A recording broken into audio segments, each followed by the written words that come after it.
Muito bem. Algumas semanas atrás, o grande jornalista Guilherme Fiuza explicou ali, por meio de uma transmissão na Jovem Pan, que uma das possíveis fontes da nova variante do coronavírus, né, da nova cepa, pode ter sua origem, sobretudo, nos intensos lockdowns, né, as intensas restrições, quarentenas. Então eu decidi pesquisar alguns artigos na própria revista para onde ele escreve, a revista Oeste, ali na página oficial. E de fato existem muitos artigos explicando, bem fundamentados ali, pelo menos insinuando, né, de uma maneira bastante responsável e bastante justa, essa tendência. Né? Ali são, vamos dizer, autores mais conservadores, mais à direita, que eu acredito muito mais responsáveis. Mas eu decidi fazer como todo mundo também, como é que se fala por aí, dar um Google. Então eu fiquei quase 2 horas pesquisando aqui e cheguei a acessar uns 30 artigos pelo Google sobre a nova cepa e as suas origens. E parece assim, você vai pelo menos lendo ali metade, mais da metade dos artigos, parece assim que quase todos, não é uma questão que eles, as pessoas que estão escrevendo esses artigos, eles falam em uníssono. Parece que eles estão, sabe aquela coisa do copia aqui e joga ali? Parece que assim, são todos textos que repetem as mesmas palavras. Todos querem atribuir única e exclusivamente a origem da nova cepa por conta do afrouxamento das restrições. Mas eu penso, não são exatamente os extremos que se tocam? Né? Não existe isso? Existe isso até nas religiões, como eu citei outro dia, em Chuon, quando ele explica que em determinadas situações, quanto mais se blasfema, mais se louva a Deus, você tem também extremos pela lógica, né, das situações, extremos se tocando. Bom, é bem provável que quanto mais você segure as pessoas em casa, você as confine em casa, né, e nesse confinamento pode haver aglomeração dentro de casa, né, surja uma nova variante por conta disso, por conta desse processo, não só de confinamento, mas de tentativa de tornar a população passiva, apassivar demais a população. Fora que muita gente, né, perdendo emprego, perdendo a renda, muita gente nervosa, muita gente, vamos dizer assim, muita gente fragilizada, baixando o astral da população. Né? Ou seja, não se trata só de lockdown, de confinamento, se trata também de uma espécie de ameaça. Então você tem a TV propagando terrorismo, né, assim, fazendo a TV, a mídia de TV aberta, praticamente fazendo terrorismo, pegando dados verdadeiros, mas contando mentiras em cima desses dados. Isso acontece. E você tem a força autoritária, né, das autoridades políticas que utilizam da força da polícia. Então tudo isso pode fragilizar, né, isso torna, vamos dizer assim, as pessoas psicologicamente abaladas. E isso, sim, pode ajudar e muito, né, em tornar as pessoas mais suscetíveis ao problema. Então, se você pesquisar bem, se você meditar bem sobre a frase do Guilherme Fiuza e pesquisar um pouquinho, pelo menos nesses bons sites, esse aí da revista Oeste, entre outros, que possam tocar nesse assunto, de fato, existe muita lógica em perceber, né, a possibilidade, sim, da nova cepa, nova variante ter surgido de lockdowns. E você percebe que também, mesmo você vê uma pesquisa de 2 horas, né, nesses sites mais, vamos dizer assim, que aderem mais à narrativa que prevalece, todos são uníssonos, como eu disse, quase que num copia e cola, na questão do afrouxamento. É o afrouxamento que está trazendo prejuízo. Né?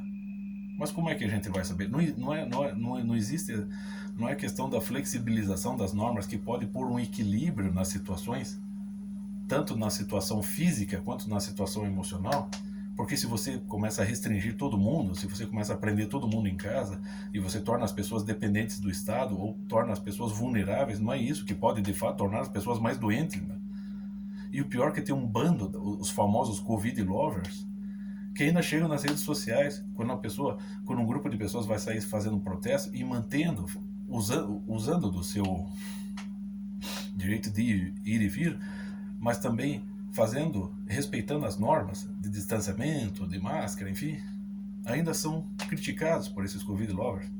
Só que esses Covid lovers, você não os vê criticando os shoppings, né, abarrotados de pessoas, como ocorreu no último fim de semana, em quase todas as cidades onde a bandeira voltou a ficar laranja. Você não vê essas pessoas comentando sobre os ônibus lotados todas as manhãs e todas as tardes, né, conduzindo os trabalhadores do Brasil. Você não vê essas pessoas comentando. Você só vê essas pessoas quando alguém sai, quando um grupo de pessoas sai para protestar a favor da liberdade, a favor do cristianismo ou a favor do atual presidente, pronto. Essas pessoas são os responsáveis por todo o mal que acontece no cosmos, entendeu? Só que aí você, como eu estava conversando agora há pouco com uma analfabeta funcional ali no Facebook, ela não é capaz de se informar, né? Aí eu postei para ela alguns links de referências, né? E ela não foi capaz de ler. E é claro, gente, tudo isso está no ramo da possibilidade. Eu também não estou afirmando aqui que é o lockdown que está produzindo. Eu não sei. Tem muita coisa. Não estaremos mais vivos, né? E essa questão não estará solucionada. Porque, afinal de contas, se há uma variante e se outras variantes vão chegar aí, então praticamente não tem fim isso. E para entender tudo isso, para entender as estatísticas de pessoas infectadas, de óbitos, de pessoas curadas, né? E entre outros casos atrelados a isso, né? Uma pessoa, duas pessoas não vão conseguir. Isso requer um grupo imenso de pessoas por todo o país. E é humanamente impossível comprovar caso por caso. Verificar concretamente caso por... É humanamente impossível. Então, o que fica mais fácil? Você lança dados aí. Por exemplo, tá, 300 e poucos mil pessoas vieram ao óbito no Brasil por conta da Covid. Beleza. Mas você não sabe, não tem como verificar caso por caso, né? Mas você joga esse dado abstrato nas telas de TV, nas telas, né, das redes sociais, e as pessoas têm que engolir isso, né? E se você discorda, ou se você pelo menos contesta, será que isso é verdade ou não? Será que parte disso é verdade, parte é mentira? Se você levanta um questionamento, que é um direito seu, e que todo questionamento pode ser inteligentemente colocado, não. Você é um genocida, você é um negacionista, você é um terraplanista. Quer dizer, assim, uma parte da população, não estou dizendo só da população do Brasil, uma parte da população no mundo está se tornando demente, né? E provavelmente é a parcela da população que pode relaxar em casa, né? Que não vai ter problema financeiro algum, que não vai ter problema social algum, porque sequer, né, tem contato com a sociedade. São pessoas que vivem, como diria a menina lá, na terra de Nárnia, né? E grande parte da população está assim. Eles não precisam pesquisar, eles não precisam sequer consultar no dicionário Aurélio o que significa ciência. Mas se você questiona o que está sendo transmitido sobre Covid hoje, pronto, você é um negacionista, você é contra a ciência. Sendo que, como eu disse, é humanamente impossível verificar tudo isso aí. Só para dar para passar aqui um exemplo, para, por exemplo, estudar a Revolução Francesa.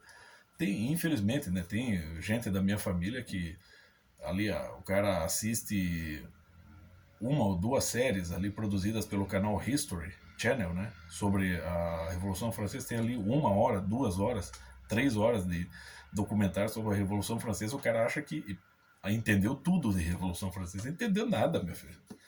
Isso aqui, ó, não sei se vai pegar aí. Isso aqui é um manual sobre como estudar a Revolução Francesa, né? Então, ó, Manual Prático para o Estudo da Revolução Francesa.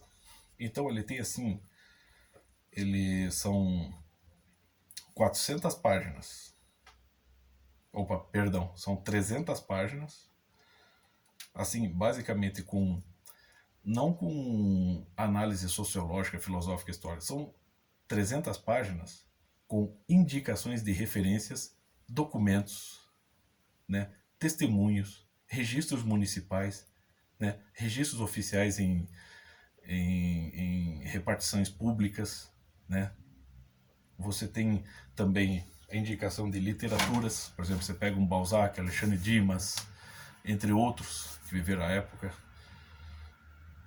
Você tem referências filosóficas dos filósofos pré-revolução. Você tem referências de panfletagens. Quer dizer, assim, são assim 300 páginas de referências para você começar a estudar, para você começar a se orientar no estudo da Revolução Francesa. E a Revolução Francesa ocorreu, né, em 1789, em 1793, 94 o troço já estava liquidado. Mas é um período extremamente complexo, muita coisa aconteceu, muita tragédia, muito crime. E para você entender isso aí, você leva quase uma vida. E você tem até manuais extremamente, assim, grossos, para explicar como estudar a Revolução Francesa. Isso que estamos falando de um evento que aconteceu e que concluiu, fechou um ciclo na história. Agora, com relação ao Covid, isso pode não ter fim, eles podem estender essa história até o absurdo. Essa história, assim, existe assim, gente. O fato é que existe, sim, o problema do Covid, porque isso é antigo. Nós temos Covid-19, e já tem outras infecções por Covid ao longo da história. Então ele existe. Então existe o fato concreto, que são os casos de Covid, as mortes por Covid, as curas, né, de Covid. E por outro você tem a narrativa midiática, que na sua grande maioria está produzindo assim, infinitas versões sobre o perigo da Covid. Só que nessas versões prevalece um elemento, que é o da acusação, que pode ser direta ou indireta. Do tipo, se você não respeitar, né, o que os governos impõem para você sobre a sua vida em relação ao combate à Covid, você é o responsável pelas mortes que estão surgindo aí.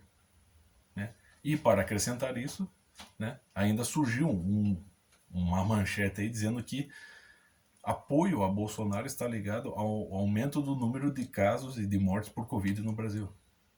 Você entende isso? Entende que a narrativa em torno do fato do Covid, ela se torna acusatória. É todo mundo com uma pedra para esmagar quem quer que ouse questionar essa situação. Porque eu não vejo pessoas, são poucas as pessoas, os malucos que estão questionando a existência do Covid. Uma grande parte das pessoas está questionando o quê? O que é apresentado sobre o Covid. Hã? As pessoas de bom senso, as pessoas de bem, elas estão querendo o fato, elas estão tentando entender o fato e não as versões do fato. Mas se você contesta as versões, é como se você estivesse contestando o fato, né? E isso está sendo corroborado, sobretudo pelas mídias da TV aberta, que o que ganham com isso, ganham Ibope e ganham, né, mais dinheiro. Então, gente, conhecer a verdade dá um trabalho assim desgraçado, mas a gente tem que conhecer. E se você não souber questionar inteligentemente as coisas, se você não souber olhar, né, observar com mais atenção, sem se precipitar, sem se ater a palavras de ordem, né, sem se apegar ao seu mundinho, você de fato vai se tornar mais um demente, né, que sai por aí carimbando, né, acusações para cima de todo mundo, como se fosse um benemérito da humanidade, só porque está usando máscara e se benzendo com álcool gel.